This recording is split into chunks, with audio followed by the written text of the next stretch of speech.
Topic रहने वाला है ना, वो टॉपिक है मैप एंड सेट्स। ऑलरेडी हम एक बार डिस्कस कर चुके हैं, बट फिर भी एक बार गो थ्रू कर लेते हैं। In JavaScript, map and set are two data structures introduced in ES6। तो ECMAScript 6 के अंदर दो नए डेटा स्ट्रक्चर डाले गए, मैप और सेट। ये दोनों क्या करते हैं? Enhance capability for storing and managing collection of data. तो बेसिकली डेटा को स्टोर करने और डेटा को मैनेज करने के काम आते हैं। सबसे पहला जो इसमें आता है वो है मैप। मैप क्या करता है? A map is a collection of key value pair where both keys and value can be of any data type. तो मैप एक डेटा स्ट्रक्चर है जिसमें डेटा डाला जाता है। वो डेटा जो है वो दो तरह का होगा, उसमें एक तो की होगी और एक वैल्यू होगी। की और वैल्यू दोनों का कोई भी डेटा टाइप आप रख सकते हो, ठीक है। तो मैप किस काम आएगा? एक पर्टिकुलर डेटा को इंसर्ट करवाने के लिए, उस डेटा में कोई चीज फाइंड करने के लिए, डेटा को अपडेट करने के लिए, डेटा को डिलीट करने के लिए। पर ये सारे काम होते हैं मैप में, ये सारे काम कीज के बिहाफ पे होते हैं, ठीक है। तो दो पर्टिकुलर चीज होगी मैप में, एक होगा की और एक होगा value. Now keys can be of any type. जो कीज है यहां पे मैप के अंदर, वो object, function, int, float, char, कुछ भी हो सकता है। Maintains the order of insertion. अगर आप जिस ऑर्डर में वैल्यू को डालेंगे, वो जब आप मैप को देखेंगे तो उसी ऑर्डर में आपको वैल्यूज मिलेगी। सीक्वेंस मेंटेन करता है ये। Provides a size property to get the number of entries. इसके अलावा इसमें एक फंक्शन मिलेगा साइज नाम से। उस फंक्शन का हेल्प लेके आप ये भी पता कर सकते हैं कि टोटल मैप के अंदर कितनी वैल्यूज है। सही। तो इस तरह की चीज होती है, इसको हम बोलते हैं मैप। सो नाउ बेसिकली हम जा रहे हैं और इसका प्रैक्टिकल इंप्लीमेंटेशन देखने जा रहे हैं, ठीक है। तो हम क्या करेंगे? सबसे पहले एक मैप बनाएंगे। मैप को बनाने के लिए हम लिखेंगे const map is equal to new map. ये जो हमने कैपिटल में मैप लिखा है, ये वाला, ये हमारी मैप क्लास है। और ये हम कोई भी वेरिएबल ले सकते हैं, X Y Z A B C, जो भी मर्जी है। मैंने मैप नाम से लिया है, ठीक है। अब यहां पे वैल्यू इंसर्ट करवानी है मैप में, तो हम लिखेंगे मैप डॉट सेट। और इसके अंदर पहले डालेंगे की, उसके बाद डालेंगे एक वैल्यू। तो फॉर एग्जांपल वैल्यू मैंने डाल दी एलाइस। सो नेम नाम की के ऊपर एक एलाइस नाम की एक वैल्यू इंसर्टेड है, ठीक है। इसी तरीके से हम मल्टीपल वैल्यूज डाल देते हैं। अगली मैंने डाली एज, नेक्स्ट में ले लेता हूं इज स्टूडेंट करके, ठीक है। एज की वैल्यू जो है वो न्यूमेरिक होगी, ऑब्वियस सी बात है। और जो इज स्टूडेंट है उसकी वैल्यू मैं डाल रहा हूं बुलियन में, ट्रू एंड फॉल्स। सही। ये एक मैप बना के उस मैप में मैंने वैल्यूज इंसर्ट करवा दी। Now I will write console.log और यहां पे मैं प्रिंट करवा दूंगा मैप को। प्रोग्राम को रन करते हैं। Open in browser, right click, inspect and console. So console पे एक मैप आ गया है जिसमें 3 वैल्यूज है, ठीक है। दिख रहा है नेम की के अंदर अलाइस नाम की वैल्यू है, एज में 25 है और स्टूडेंट में ट्रू है। वापस आते हैं मैप पे। अगली जो चीज हम यहां पे देख सकते हैं वो है किसी एक वैल्यू को एक्सेस करना।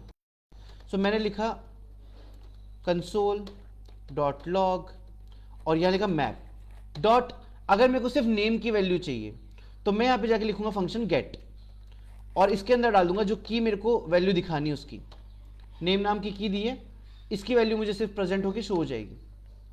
दिख रहा है अलाइस नाम से वैल्यू मेरे सामने आ रही है। नाउ नेक्स्ट थिंग जो मेरे सामने आती है वो ये है कि मेरे को पता करना है कि कोई डेटा या कोई की प्रेजेंट है या नहीं है, एग्जिस्टेंस चेक करना है। सो मैं लगाऊंगा console.log map.has, फंक्शन है उसके लिए हैज। मैंने लिखा एज कि एज नाम की जो की है वो मेरे डेटा में प्रेजेंट भी है या नहीं है। तो चेक कर लेते हैं। अगर प्रेजेंट होगी तो आंसर आ जाएगा ट्रू, नहीं प्रेजेंट है तो आंसर आएगा false. Now next part is मेरे को कोई डेटा डिलीट करना है। तो मान लीजिए मैं यहां पे लिखता हूं मैप डॉट डिलीट और यहां पे एक की डाल देता हूं जिसका नाम है इज स्टूडेंट। ये की डिलीट करनी है। डिलीट करने के बाद मैं वापस से कंसोल करवा लेता हूं मैप को इस तरीके से।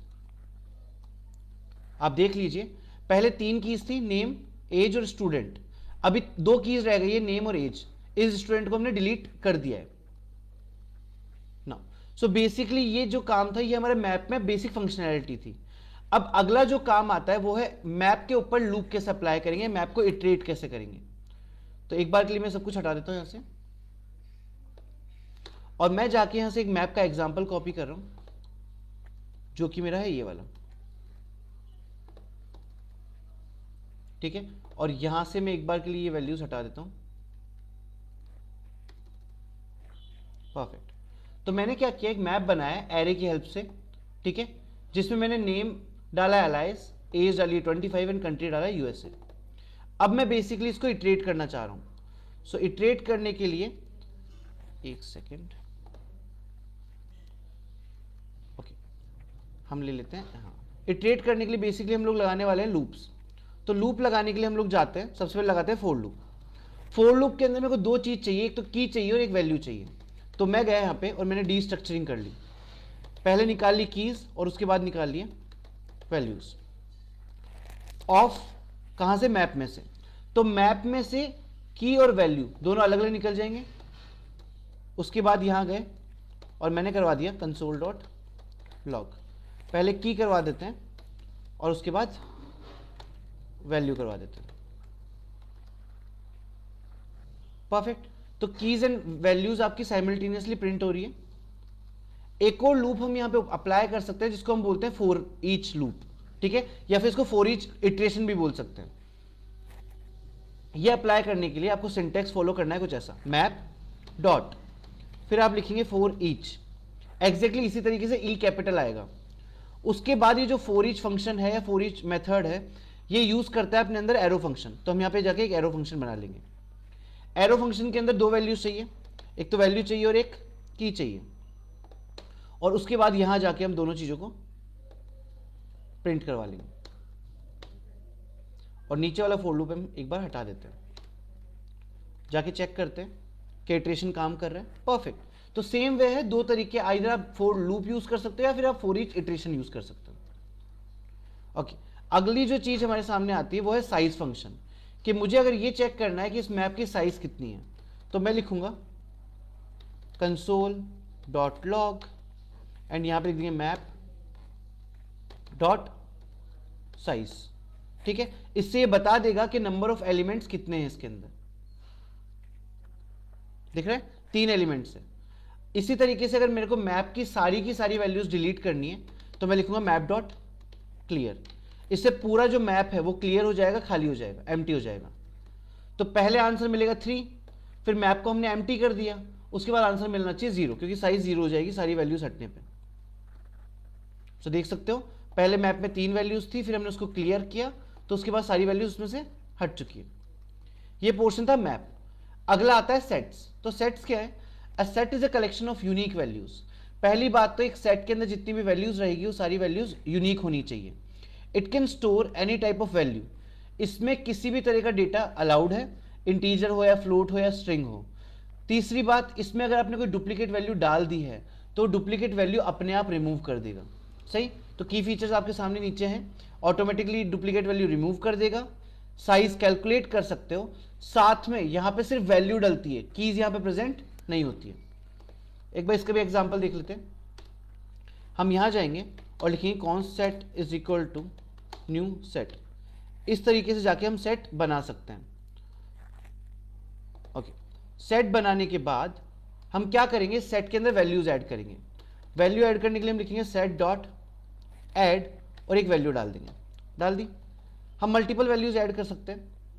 यहां मैं डाल देता हूं वैल्यू 2 करके 3 4 एंड यहां पे मैं वापस से 1 को रेप्लिकेट कर रहा हूं। अब यहां जाते हैं और कंसोल डॉट लॉग करवा लेते हैं सेट को।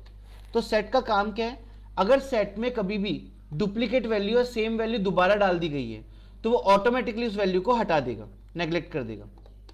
देखते हैं, मैंने 1 वैल्यू 2 बार डाली थी पर यहां पे आंसर के अंदर 1 वैल्यू डुप्लीकेट थी इसलिए हट चुकी है। तो सेट कुछ इस तरीके से काम करता है। तो सेट में ऐड करना सीख लिया है वैल्यूज को। नाउ अगला काम आता है कि अगर मेरे को चेक करना है कि किसी सेट में कोई पर्टिकुलर वैल्यू प्रेजेंट है या नहीं है, तो मैं लिखूंगा सेट डॉट हैज। अब मैं चेक कर रहा हूं 3 कि मेरे सेट में 3 नंबर जो है वो प्रेजेंट है या नहीं है। अगर प्रेजेंट होगा तो आंसर में ट्रू मिलेगा और प्रेजेंट नहीं होगा तो आंसर मिलेगा फॉल्स।